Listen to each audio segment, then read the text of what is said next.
वो कहते हैं ना, जहां चाह वहां राह। और फरवरी 2026 की शुरुआत में यही कहावत अमेरिका और भारत ट्रेड हिस्सों पर सच होती दिखाई दे रही है।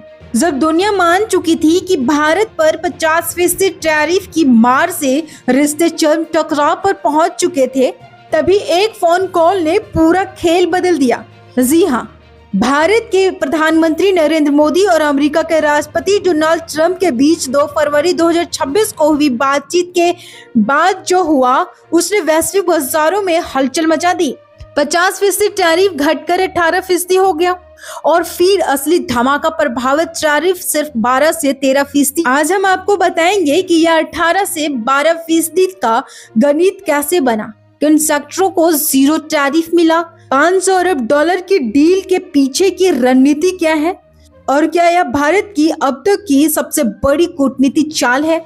दरअसल अप्रैल 2025 में ट्रंप प्रशासन ने रेसिप्रोकल टैरिफ नीति की घोषणा की, यानी जिस देश ने अमेरिकी उत्पादों पर जितना टैरिफ लगाया, अमेरिका भी उतना ही लगाएगा। भारत पर पहले 26% टैरिफ था, फिर जुलाई 2025 में इससे बढ़ा दिया गया। इसके साथ रूसी तेल खरीद के आरोप में 50% अतिरिक्त पेनल्टी टैरिफ जोड़ दिया गया। नतीजा अगस्त 2025 तक भारत का कुल टैरिफ 50% पहुंच गया। यह किसी भी बड़े व्यापारिक साझेदार पर लगाया गया सबसे ऊंचा शुल्क था। भारतीय textile, James and jewellery, leather, footwear sector पर सीधी चोट पड़ी। रुपया में दबाव आ गया, निर्यातक परेशान हो गए। लेकिन फरवरी 2025 में सब कुछ बदल गया। 2 फरवरी 2026 को मोदी और ट्रंप के बीच फोन पर बातचीत होती है और ऐलान होता है 25% रेसिप्रोकल टैरिफ घटाकर 18 से 25% रूसी तेल पेनल्टी पूरी तरह से शून्य, यानी 50% से सीधा 18%। यह अपने आप में बड़ी राहत थी। लेकिन असली कहानी यहाँ खत्म नहीं हुई।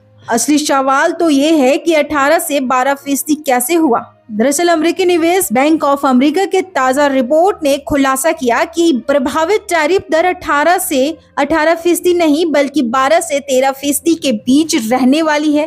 भारत के अमेरिका को होने वाला निर्यात का 40 से 45% हिस्सा इलेक्ट्रॉनिक्स का है और इलेक्ट्रॉनिक्स पर फिलहाल 0% टैरिफ है। मतलब लगभग आधा निर्यात बिना किसी शुल्क के जा रहा है।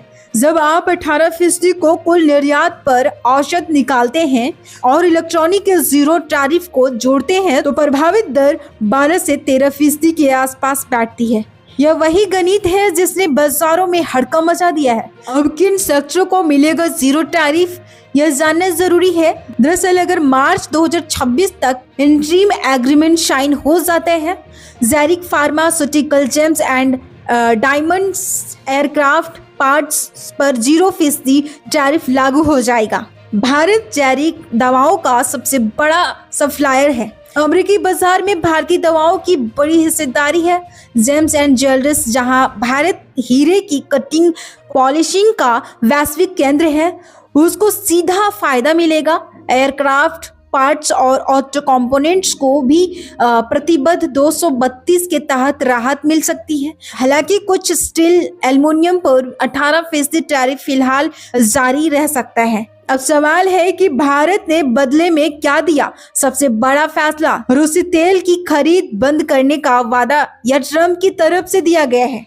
भारत की तरफ से ऐसा कोई बयान नहीं है जिसने यह कहा जा रहा है कि भारत ने रूसी तेल की आपूर्ति को बंद कर दिया है। जब सवाल 2022 के बाद भारत ने रूस से सबसे सस्ता तेल खरीदा, लेकिन अमेरिका लगातार दबाव बना रहा था। अब भारत ने संकेत दिया कि वह अमेरिका से भी तेल लेगा, वेनेजुएला से लेगा और दुनिया में जहां उससे सस्ता और किफायती मिलेगा उससे तेल लेगा। अब इसके साथ ही भारत ने अगले 5 सालों में अमेरिका से $500 अरब की खरीदारी का लक्ष्य रखा, यानी सालाना औसतन $1 इसमें शामिल होंगे। Energy, technology, agriculture project, cooking, coal, aircraft, कीमती धातुएं, जीपीयू और डाटा सेंटर उपकरण। लेकिन यह ध्यान दीजिए, यह पूरी तरह नया आयात नहीं होगा। भारत अपने मौजूदा आयात को रूस और अन्य देशों से अमेरिका की ओर शिफ्ट कर सकता है।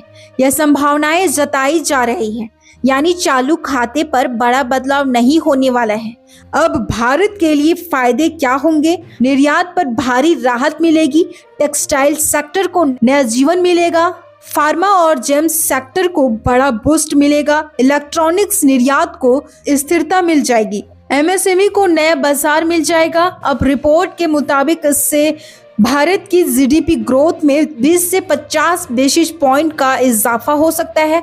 ट्रेड डील ने रणनीति साझेदारी और मजबूत किया है। अगर अमेरिका भविष्य में टैरिफ बढ़ाएगा तो भारत की अपनी प्रतिबद्धताएं बदल देगा, यानी सौदा बराबरी में होगा, दबाव में नहीं होगा।